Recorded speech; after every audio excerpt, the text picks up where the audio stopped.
All right, hello there, Alice. Rich here in Philly. Excited to come in and share with your, what is it, CI 149 at Fresno State? Is that right? Yes, it is. Thanks. Excellent, excellent. Tell me more. Just tell me one piece about this audience. I mean, what is the general makeup? They're all undergrads. Is that correct? We are. No, it's for the credential program. Yes, it is. Thanks. Oops. Is that me or is that just tell me one piece. Done. No problem. My fault. I had the event page open. Right. So these are secondary level wannabe teachers. They want to teach. This is their very, very first teaching class. So, Rich, give me your best teaching tip. Yeah, my best teaching tip. Wow. So many options. You know what? My best teaching tip is spend the most time building a relationship with your kids. Making sure that that's my best one too. Make sure. I had an awesome appointment earlier with one of my students, and he's just describing how he really treats kids like individuals and listens to them. Like he caught a kid cheating, and rather than thinking like I'm going to throw the hammer down on him, he says, look, I did that too. Like, why are you doing that? And like, let's move forward. It's like, yeah. I mean, how do you get a boss or a supervisor or a principal who talked at you and spoke to you as if you were a lower person? First graders are people too, and they will learn better when they are valued, even in those days. I love it. So let's talk a little bit about some other things we can do, some other teaching tips. Maybe not as big and broad as big in building relationships, but this idea of immersive experiences, right?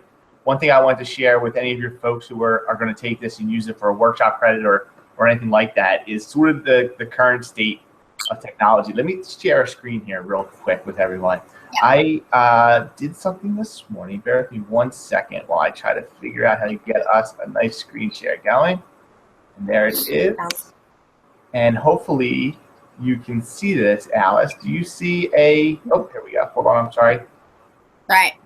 Let's try this again. I want to share this screen. I can use technology, and I love it when it goes wrong when I'm presenting, because people somehow think that I'm just super techie and I'm magical. Oh yeah. I struggle too. No, that goes for everything, right? My problem was switching my windows from my Hangout chair, but you can see this now. Is that right? Sure. So we have Google Finance to share right now. I want to show the most valuable companies in the world right now and how it's changed over the last decade, with market capitalization. So total valuation of stocks. Apple and Google. You're my song. You're using real data. Real data, right? So Apple and Google, also known as Alphabet, have been sitting in the top seat here. They switch back and forth from time and again. Apple's had it for a few months now, but they're the two most valuable. You can see right here, Microsoft is close behind.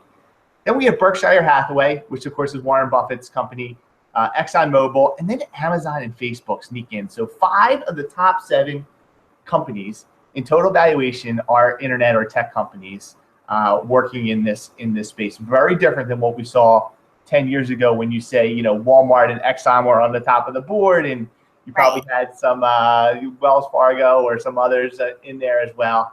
And so the world's changing, right? And I don't know if you've seen this image yet. Let me share something else real quick since we're setting the stage for our friends. There's a great little graphic about, and you know what? This graphic is technically inaccurate now, but I'm going to show it anyway because I'm putting out the inaccuracy. All right. I like to say this, when we talk about modern teaching, it's about analyze over memorize. And so, analyzing this and what's wrong with it is good. Yeah, bingo. Well said. Another great teaching tip, analyze over memorize, right? This graphic here came out in a blog that I read maybe almost a year ago now, right? And you look at what the sharing economy is doing and what we're trying to get kids ready for. Of course, we all heard this cliche at this point. We're getting kids ready for jobs that don't exist yet. I kind of like to think of it as we're getting them ready for jobs that they want to create for themselves. And looking at this graph, you see, Uber is the world's largest taxi company. They don't own any vehicles. Facebook, most popular media owner. They don't create content. This is the one that I think has changed now in the last couple months. But Alibaba used to be the most valuable retailer with no inventory. But now our good friends over at Amazon seem to have that seat locked up. And the world's largest accommodation. Does Uber with their self-driving cars, is that still true? Yeah, so they had that pilot going in Pittsburgh, right? Where there are fully autonomous. Now, I understand, from what I understand, they have a driver in the car, probably for looks more than anything else. Yeah, but who owns the car? Uber owns the car, I believe. You're right. Uber owns the car, so that would be inaccurate there as well. Analysis over memorization. I like it. So maybe they do own those vehicles, or maybe they're owned by Carnegie Mellon. That's a good point. We'll have to look into that. But you get the idea here, right? Of course, Airbnb, what, a $30 billion current valuation, and the largest hotel chain in the world. So this is what we're doing, and this is how we're trying to get kids ready, and what we're trying to give kids all over the world. We got to think about what does that look like, and how can Google help in this process? Hello there. Looks like someone else joined us. Is that Esme? Thanks for joining. So we're creating a recording that people can use later, because we know that 11 o'clock on a Wednesday. What is today? Is today Tuesday? Wednesday. It's Wednesday. It's an awkward time. It'll be Wednesday all day. Let's just call it that. It sounds good. Oh my gosh, I'm the worst. No, I agree. No problem. So it's good to have you. So let's talk about some of these immersive opportunities. I know Alice needs to get out of here in a little bit, but all right. Here's the idea.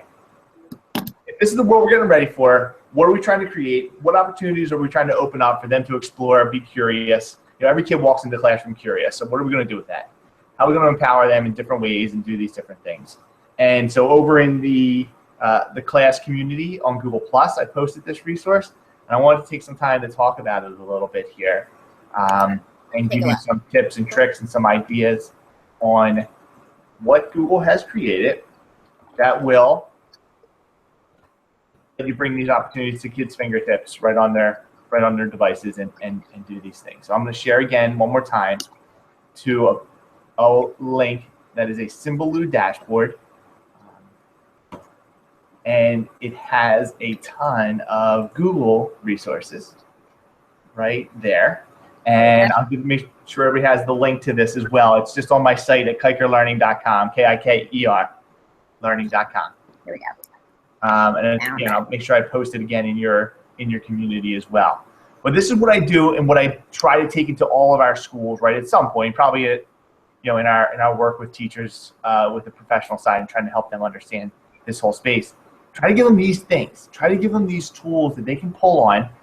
Maybe not every day, but when the time arises, how can I draw on this wealth of learning inside the Google ecosystem to put in my kids' hands? So looking at this dashboard, you'll see there is a ton of content around the world from Google and what Google is doing out there.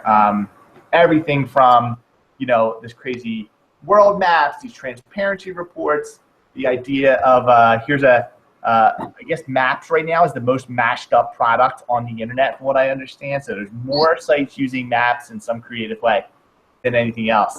Here's one similar to what GeoGuessr used to be, or I guess still is, but this one seems a little bit more accurate to me. It's this Earth Picker site.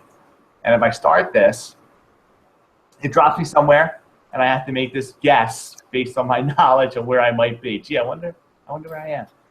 And so if I came over here and I guessed that I was at, let's see, how about France? And you'll get a point score based on your guess of how close you were to the location. Of course, that was the Palace of Versailles, and here I am. Now, tons of fun, gamification, tons of opportunity here on the surface, but where the challenge lies, I think, where we can increase kind of the curiosity pieces. So why don't we do this in the language arts classroom? When kids want to write, when you have a writing assignment, and rather than just giving them an assignment, let them go to one of these sites, drop into some place on the planet, and use descriptive techniques to describe their surrounding, what they see, explore parts of the world, and use the creative writing techniques, the descriptive ideas that you're trying to accomplish, and use this place that you drop into at random to create that story and write that piece. Even if you look at, talk about science class, you're dropped into some ecosystem. What are your top 5 indicators of which part of the world you're in and why? Maybe it's I love that critical question there, as opposed to find grease. Right. Pretty cool question instead of find grease, which is fun. I mean, there's nothing wrong with fun. I'm not trying to take all the fun out of the game, but boy, we really could drive it a little bit further, couldn't we? Right? Love so it. Just an idea right there off the bat. Looking at this dashboard, it's a better question.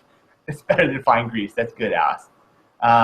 So looking at this some more, what are we trying to do? So I obviously won't get through all of these, but let's take a look. I'll come back to the top.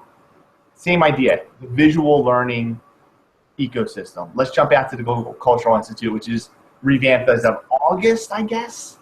What was it? I haven't looked at it then. What was that, Alice? Go ahead. I haven't looked at it since then.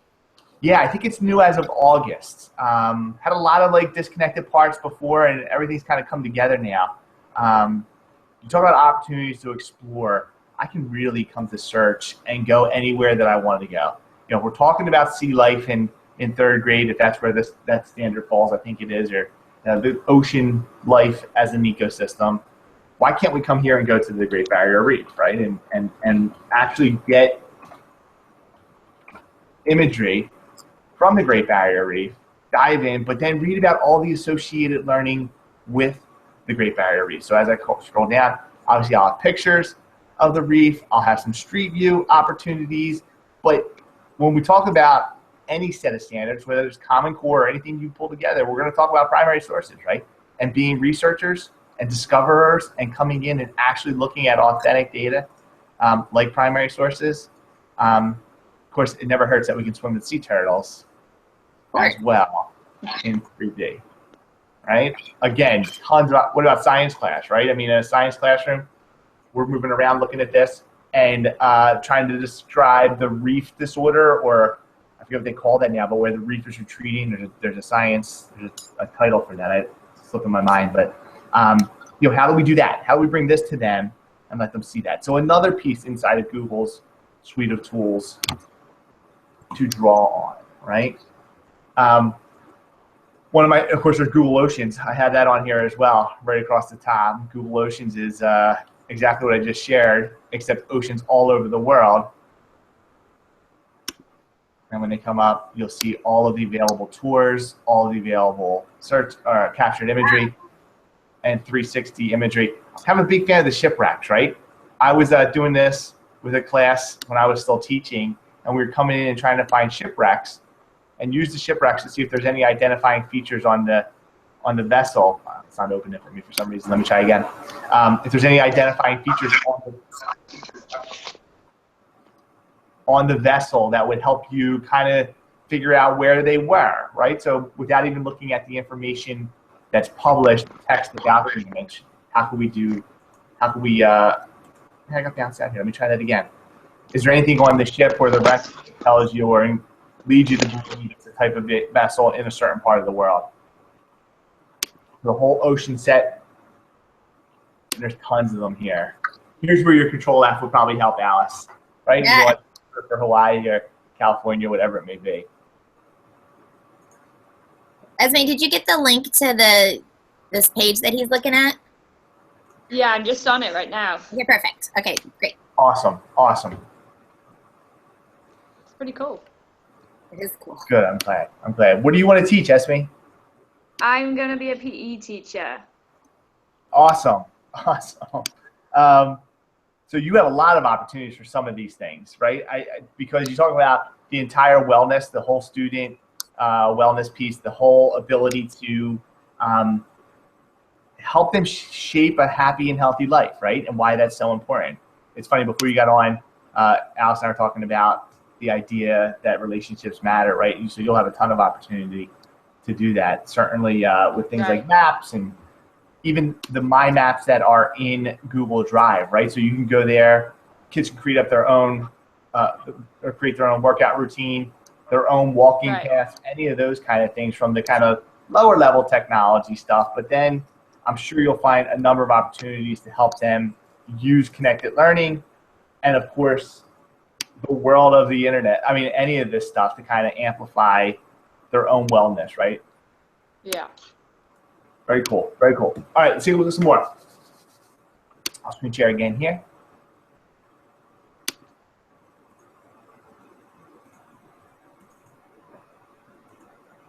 All right, so I'm back to this dashboard. One of my favorite things moving forward, of course, virtual reality is kind of on the I don't know. I guess it's in a position now where it might either accelerate like with something we've never seen before, or it might kind of just fizzle out and bust. But one piece of it that I'm confident will stick around is beyond Google Cardboard and some of the hardware pieces is 360 video on YouTube now, and of course on other places. I don't know if you've seen this before, but the performing arts area from the Google Cultural Institute. What we're seeing now, of course, if you go to YouTube and you just search YouTube 360, it will take you to a number of 360-degree videos. But I find it impressive that these engineers figured out some ways to do this a while back. And now with the Cultural Institute and the 360 Performing Arts, so here's the Philadelphia Orchestra at Carnegie Hall. And if I launch this 360 performance, it will load into a viewer for me. It gives me this kind of brief intro, but I'm going to continue through the intro just to get to where I want to show you. Oh, I guess I can't do that right now. So what's happening here is they're kind of walking us through Carnegie Hall to the stage. And when I get to the stage, I will be able to manipulate my view of this performance as if I was a member of the orchestra on the stage. So they're still just going through the intro. But I do want to show you this 360-degree view here in a moment. And they say enjoy the show, and here we go. So the 360 performance will begin. It's as if I'm on a swivel stool on stage, and with the hand, I can move around and watch the performance from a number of different angles. I always get a kick out of this guy, like he's sleeping. I guess a music person told me he's just tuning the drums there. Right? So I spin around, the performance is playing in the background, I can tune in and listen. That's one example. But in addition to this, I can back out, go to see Shakespeare. You can see all the ones that are listed inside of here now. It's just a wealth of really good experiences. So a lot of opportunity in the 360-degree video space because we can see things and tell stories and make creations that we haven't had before. I'm excited about the opportunity. Let me come off of screen share so I can see your faces here for a moment. I'm excited about a couple opportunities in this 360 space. I'll have to find the title of it, but there was a story last holiday season, and it was a burglar in a building, and Santa Claus, or the burglar, or no, it wasn't a burglar, I'm sorry, it was a superintendent trying to find Santa Claus in this apartment complex. And what was really great about it is you could start the story, move it in 360, complete 360, and follow, I think there was 13 actually different stories going on, 13 different storylines in a single video. So as you spin the video, you could follow, the cat that was going through the trash, or try to follow Santa Claus around the building and so on. I really like the idea of discovery. We think about web quests and what these kind of curiosity-based activities used to hold. Man, wouldn't it be cool if we had our kids building those stories on their own? And it's so easy. Every phone can do a 360-degree video. No, not every phone. I mean, you can do some parts of that and then stitch it together with some software. But that promise, I think, is killer, right? You can tell the story of your life in 360-degree video and have them stitch together layers of stories. So I'm excited about that for sure, and what comes about from that. How about you guys? You okay? Are you still with me? Do you have any questions so far? Or anything that you want to chime in or share? I'm still here. I'm just baffled by this whole 360 thing. I didn't realize it was something that any phone could pick up. Yeah, I guess, so you can do solid imagery at this point. So if you had the Street View app on an iPhone or Android, that will allow you to take a 360-degree sphere, similar to what we saw on Google Oceans. Right. Video, not so much just yet. There are some special devices. There are some 360-degree or 360-degree cameras that have like a fisheye lens on both sides, and it kind of like shoots out and takes video on both sides, and then stitches everything together. So there's some of those out there. It's a separate piece of hardware, though. But I don't think it's far before we'll see phones, mobile devices, being able to do something similar, where I can take video this way and take a separate video this way. And then as long as I'm from the same spot, I'll be able to stitch those together So whatever's happening over here and whatever, let's say, activity or whatever kids are doing over here will be stitched together here into a single, viewing experience. So yeah, I don't think we're too far away from that. That sounds good. On that same note, it's kind of cool. Google is now working on it, and it's not ready just yet. I haven't seen it on an app just yet, but one of the photo apps, probably Google Photos, is going to use machine learning, where if you're at a kid's baseball game or something like that, and you take a picture through the chain link fence, and the chain link fence is interfering in your visual, or through a screen out a window or something like that, machine learning is going to be able to recreate what's behind that chain link fence or what's behind the grid of the screen and give you a clear picture as if it was an authentic, real picture that you took. It'll look real. I'm sure photography majors will have some issues with that. But it's a recreation to kind of take that stuff out. So there's going to be some cool stuff happening. Obviously, mobile is where it's at, right? Awesome. Yeah. Let me give you a couple other things here. I'll move back to screen share. Can you still see me? I can see you there. Yes. Cool.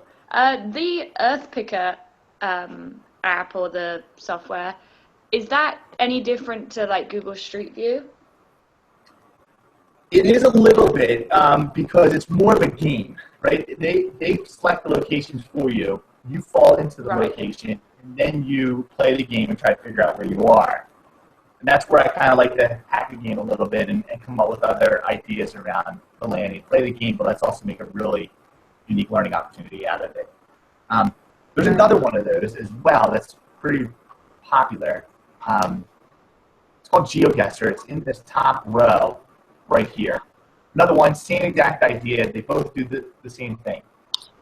So while there's sort of gamifications, Street View or Earth View on Google Maps, right? So if I just bounce out to Google Maps here real quick, we'll show you a couple cool things just with maps. If I come out to Maps and I go to 111 8th Avenue in New York, this is Google's offices. These are Google's offices right here, right? And what's nice about this is if I drag Street View, so Pegman, onto the street, of course I fall onto the street, you get to see Street View, which is cool enough. Walk around the city and obviously a lot of opportunities there. But here's Google's offices. Right now though, this is becoming a time machine. So little side note, my dad is a vice president of a fiber optics company. And when he was in this building at one point in time until Google bought it and slowly started throwing away all the leases. And my dad got thrown out. So you can imagine the holiday stories around the dinner table. They go really well. If I could show you this, though, over here is the timeline. And what Google's trying to do is curate a historical record of the city. So if I come back into here to 2007, and I go in there, Google didn't own the building. It was something else.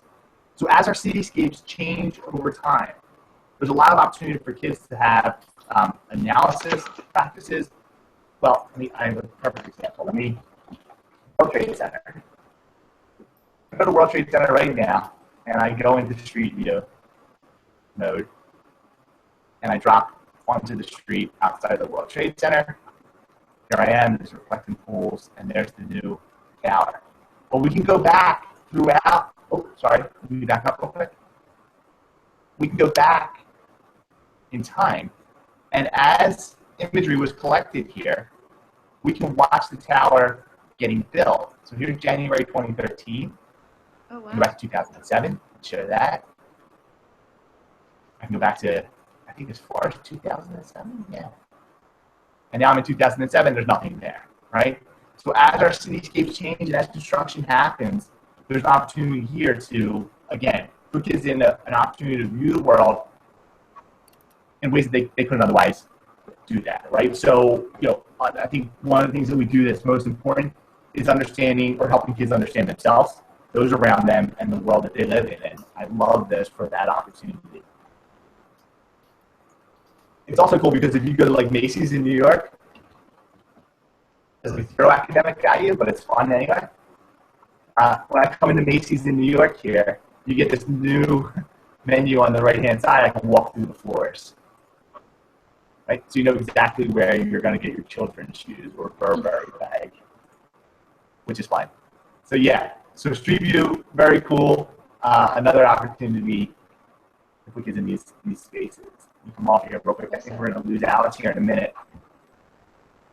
Alex, are you wrapping it up? Are you leaving? Well, if the student had canceled it, so I'm using the appointment calendar. So when they cancel, I have to actually open it up and see that their name is crossed out for them to realize that it was.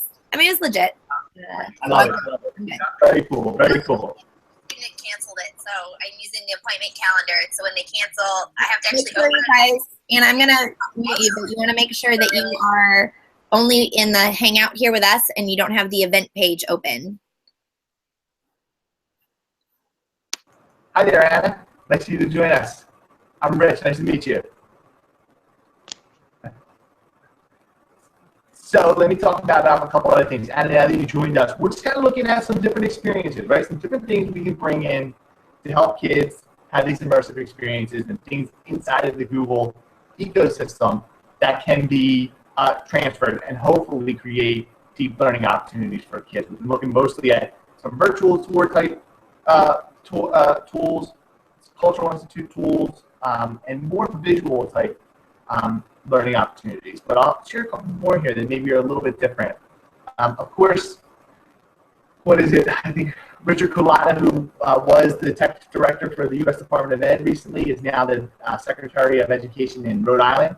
And they are bringing Rhode Island to be the first state in the country where every student has computer science in the curriculum. Every student will have computer science class. And we talk about that a lot, why it's important to have tech skills and all this, but you know what? Not everybody's going to be a computer scientist. Not everyone's going to be a programmer. Where the value in that lies, I think, is the ability for students to think in patterns and logically and have a computational thinking process that's meaningful. So while they're the first state doing it, there's a ton of free and open resources out there for everyone to draw on if you're trying to deliver something similar or help your peers deliver something similar. I want to go back to my dashboard here real fast, show you one of my favorites because my daughter is now in 5th grade. But when this first came out, Made with Code over here in the upper right-hand corner of this dashboard. When this first came out, my daughter sat down, and she's a very artsy, very talented, artsy, craft, dance kind of kid. That's her thing. But I was trying to drive home the value to her of why other skills like math and computer science are valuable to her.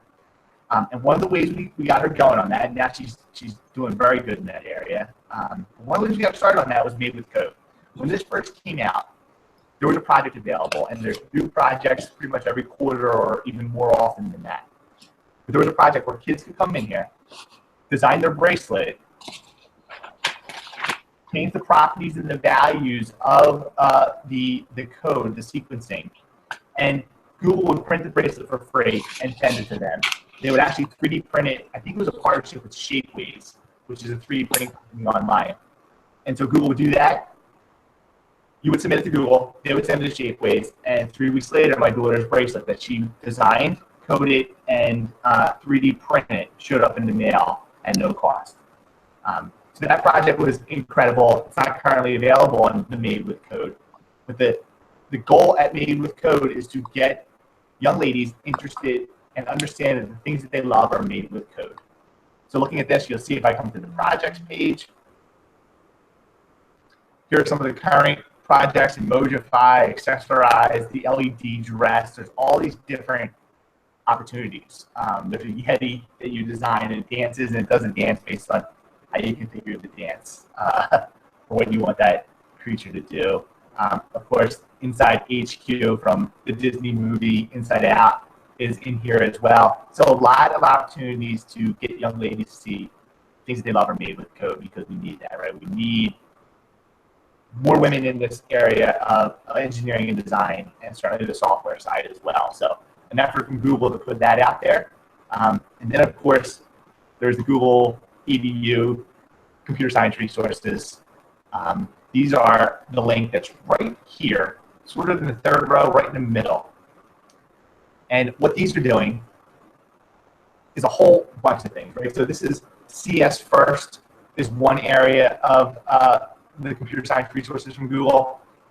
Free materials, free curriculum, free communities and ways to connect and help kids code and start coding processes. I'm sure the folks in Rhode Island are using some of these projects in their effort to take every student to a computer science class, right? So computer science first, there is the Maybe Code will be here as well. There's some RISE Award, which is another area that Google's trying to put out there. So good for you to know about it, and a great place to go to find initial coding resources for kids in this space. A couple more things inside of here. I'd love to share. I'll share one or two more, and I'll come back. We'll have a little conversation here. But I love the Constitution Project. So I compare and contrast.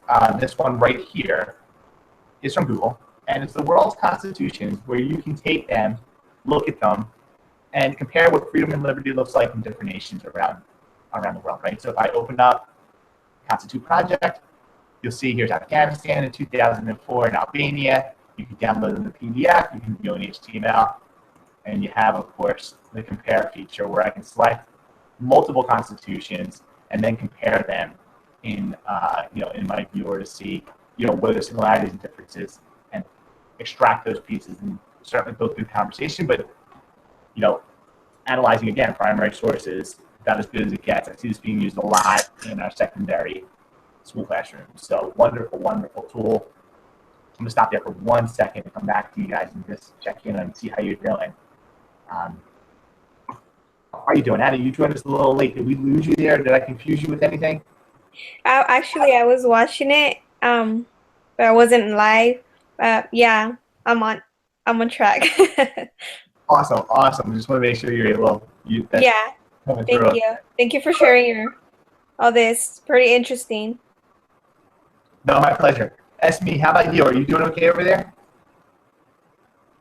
Yeah, I'm doing good. I mean, I'm really impressed by the Constitution Project one. I think there's a lot of tech tools that are general for all subjects or topics, but that and how it's specific to history or politics, I like that a lot. Good. I'm glad. Let me ask you a question, because I can keep sharing more tools, but I'm going to take a minute and just kind of, you guys are here. So let me ask you, is there anything you're trying to do right now, or you have ideas about? Is there anything you're hoping to do that you're thinking, well, I wish there was a tool for that? I wish there was an easier way, again, to create these experiences for kids, or maybe in some of the work that you're doing with your portfolios or anything like that. Let me hear from you guys if there's anything that you need, and maybe I can help with it. I mean, it's okay if the answer is no. I don't have anything to ask for right now. That's perfect. You took time out of your day to be here, so I wanted to make sure if you did have anything that I helped with that. I am actually quite curious. Oh, no, I was just gonna ask, because I'm working on my my last reflection, the holistic reflection, and it was just like putting all my things that I learned, and I don't know, like I put pretty much what I did through the whole semester, and I don't know what else to add. So that's why I was like, okay, I'm gonna join this, see what they said, Sure. So your holistic reflection, it's your kind of summary, your end of term, I guess, reflection done. Okay, so just like a summary of what I learned through the whole semester. That's what it basically is. No, it wouldn't be a summary of what you've learned. It's your overall ideas about the class and how it impacts how you're going to teach. Okay, yeah. Okay, thank you. Bet. I like that. That's very cool. That might be an opportunity to make a cool infographic, right? So maybe that's an idea to share with you guys. There's plenty of these sites online.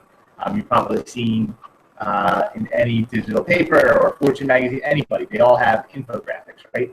So you can build a nice infographic about your learning experience in the class and how you're going to use or what you've learned to take and then impact instruction and the way you're going to build a classroom culture. That could be a cool idea. I don't know, just one idea for you. Okay. SB, go ahead. What were you going to say? You said you were curious about something? Yeah, I was just, you seem to have an app for most things, or like a software for most things. And I was wondering, for me, teaching PE, obviously I'm quite a sporty person myself, but I don't know everything about all sports, so I don't know how to demonstrate things right if we're doing practical lessons, if I'm trying to show students how to throw a football. You know, I'm not the best at that. I was wondering if there was some sort of hub or some sort of app or something that would demonstrate from either professionals or people that are good at it, that broke it down into ways that students of certain ages would understand it. Sure. You know what?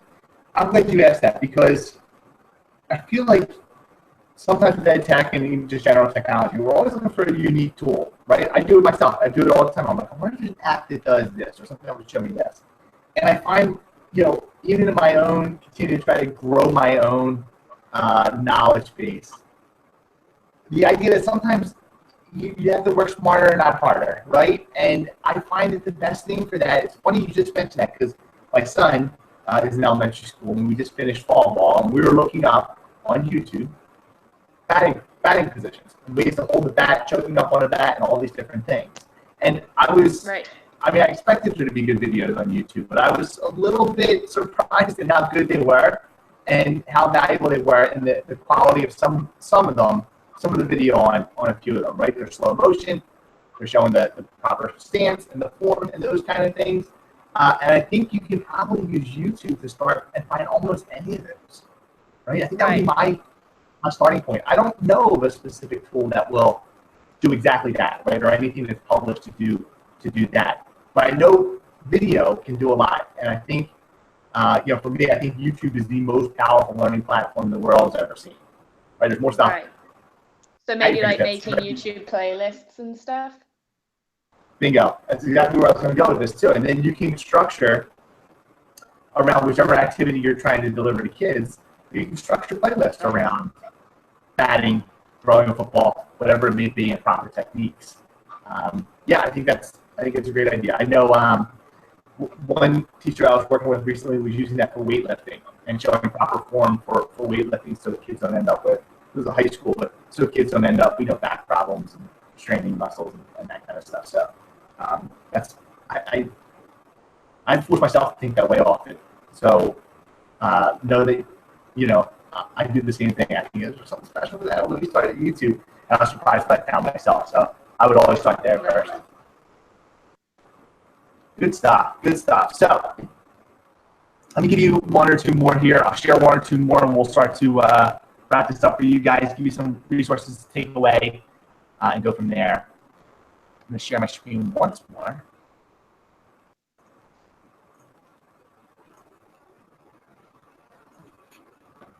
All right, so a couple other things to be aware of. Chrome, as I'm sure you know already, but Chrome is an extremely powerful browser, the most popular browser on the web, but it's also its own operating system. Chrome, the browser, is the foundation for the Chromebook operating system, or Chrome OS. And why that's important is because it allows for development inside of the browser that you don't always see in other products, right? So there's this really great site called chromeexperiments.com. And I have one of those Chrome experiments right here. Let me open this up real quick and show you the museums of the world. This is something that will only work with, and again, I just clicked right here where it says Museums of the World. This is something that will only work with Chrome browser because of the nuances in the coding of the website. But what the Museums of the World does is, this is all of the entries at the British Museum. And what's going to happen here in a moment is, after it finishes loading, I get this great visual that explodes. But this is going to give me a visual timeline. I find it interesting. I feel like it looks like a guitar or guitar strings to me. And it allows you to go back through time in different regions, different continents of the world, and see the artifacts that are on display in the British Museum, and then read or take a virtual tour of them. So if I click on, okay, got it, and then I get this kind of like timeline, right? So here's AD 2000, AD 1900, AD 1800. And if I move down with my scroll wheel, probably can't hear that, but I have this like magical little bell in the background. And if I come to Asia in the 1500s to 1600 range, and I choose an object, well, it comes up and says Queen of Sheba drawing, find out more. And I also see sort of this pathway of how I can follow from this object and kind of move around continents and see how they're interconnected. But if I go to find out more, so open up an information card on that particular entry. It has an audio broadcast that I can tune in and listen to and collect information on. And it's sort of like it's kind of like you're walking toward when you would either use your phone, or in the old days when you got a museum, they would give you an audio player that you would put headphones on and listen to as you walk around the museum. It's built in. Of course, it has a map that ties the location of where this object was discovered or where it was created, and then some related objects below. And I love the visual of this because, again, and the idea, sticking on curiosity and discovery-based learning, the ability to come in here and kind of go through these areas is incredible. Off to the right, I see art and design, living and dying, and just some themes around some of these objects. Even more is, and actually ask me because you're going to be doing health and phys ed, you may have seen this before. This one's been around for a while, but it's still just so good. This is called Zygo Body. And this is a 3D atlas of the human body. So if I'm in Zygo Body and it loads, here you'll see a rendering of the human body. I can spin on several axes. And if I come to the left and zoom in, right, I can actually grab this little slider and reveal the systems of the human body. So as I scroll down, I'll see all the different areas. I can zoom into specific organs. So if I want to talk about the heart, I want to isolate the heart, keeping everything else off, and zoom all the way in on the heart, at which point it becomes a 360-degree rotating heart that can be explored. And how many times we still try to convince kids that hearts aren't shaped like a candy when we get on Valentine's Day. I wonder how many times students that you'll be teaching have thought about the heart from this perspective, on the backside of where arteries come in and veins go out. Or sorry, I guess arteries go out and veins come in. But I can click on the heart. Oop, I just lost it. Click too much. But you get the idea. And if I bring the system back up, I can see all of these systems and how they interoperate. So certainly a value in a health and phys ed world. And so back to this dashboard, there's a ton here, right? This is a whole course from Google on computational thinking. Here's a Google Maps API with Winnie the Pooh if anyone goes into very early education. Things like Google Sky, where I can look at the solar system or around our solar system and look at planets and for a Google Maps interface of outer space, right? So many things to do. And like I said, I try to curate all these things into a single location so that you can pull from that one location. And I will leave you with one more. How about the Google News Archive search? So this is interesting. I'm sure you guys are familiar with Google Scholar. If you're not, it's an academic search engine from Google. Yeah, I have. Awesome. Here's Google News Archive search. So here's an effort to put all of the newspapers throughout history, everything that's been published. It's a work in progress, certainly nowhere near that yet. But if I come in here, you'll see that there are newspaper publications. Let's say here's one, looks like from France, and it goes back to June of 1918, and I can come in and I can see this publication from June of 1918. So at my fingertips, the ability to kind of, again, look at primary sources, recall information, pull that stuff in at any point in time. So, like I said, this is full of experiences, full of opportunities, and just a ton of resources for you to draw on and create those I guess, immersive learning experiences for kids that you'll be working with. Did you have like something for Spanish teachers, like something that can be useful? Yeah, let me come off of the screen share real quick here. And I'm going to say something that's going to surprise you, right? Google Translate. Google Translate. So let me try something a little different here. Okay. I know you know what Google Translate is, or you've probably seen it. Here's what I'm a big fan of. One, that translation is getting better, but it's not perfect. Here's what I love, and you talk about the ability to take technology and really use it for something that you can't Google. You know, I can Google how to do the Pythagorean theorem. I can't Google the grammatical accuracy of a translated document. So I love the idea of taking a passage from, let's say, Spanish and converting it to English or vice versa. And instead of just the conversion, where kids like to get the conversion and do that and try to, you know, or sometimes, I guess, misinformed that that's an accurate conversion. I love the challenge of doing that and then having students find the grammatical errors. If you want to really dive into deeper learning and those kind of things, sure, we have these simple tools that will translate documents into another language for us. Now that it's translated, though, let's do some critical analysis.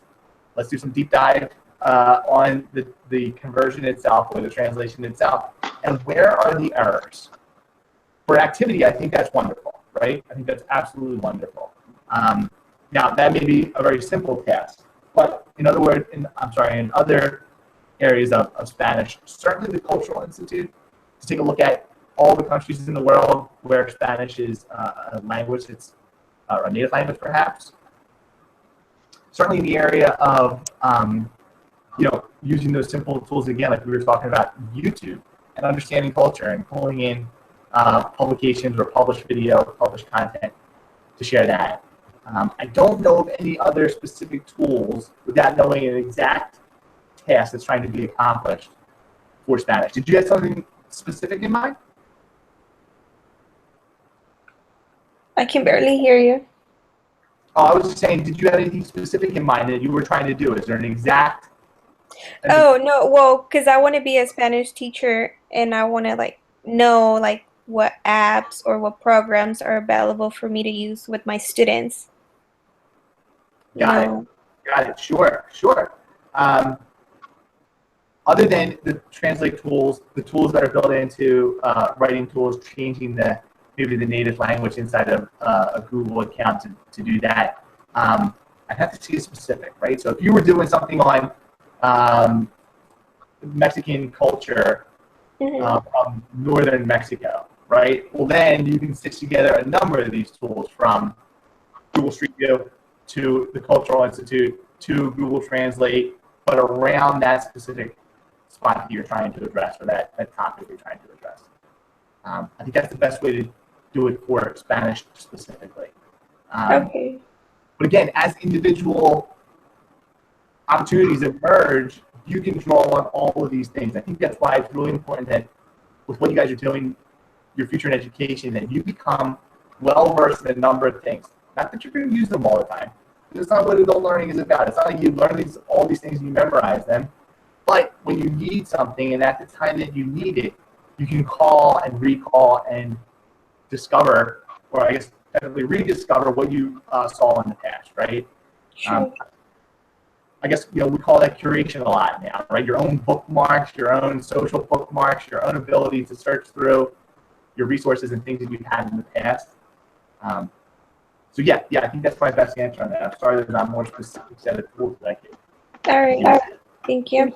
Yeah, you got it. So here's what we're going to do. Ask me if you don't have any more questions. I will grab some resources and post them in your class community that Alice added me to. So I can go into that community and post a couple other things. Sorry, did you have another question? No, I'm good. Outstanding. So what year are you both? Say that one more time, Espy. I'm a senior last year. Oh man, nice. And Anna, how about you? Well, I'm gonna go into the credential program. I finished Fresno State already. I graduated with a BA in Spanish, and I want to do the master's too. But I want to do the credential first and then the master's. Yeah. Awesome. Well, congratulations. I'm going to go ahead and put these resources or some more resources in your community. Make sure that this dashboard is in there so that you have and your classmates have it. And you guys can reach out to me anytime. I would encourage you to do so. If you have any questions, I am one of the partners at Google, so for professional development. So if you need anything or have some questions, reach out to me anytime. I'm on Twitter. You can just search Rich Kiker. You'll find me on Twitter and my email and everything else. And please feel free to do that. All right. Thank you. Thank you so much. You're very welcome. You guys take care. Good luck with the rest of the year. Thank you. You too. Bye. Bye-bye.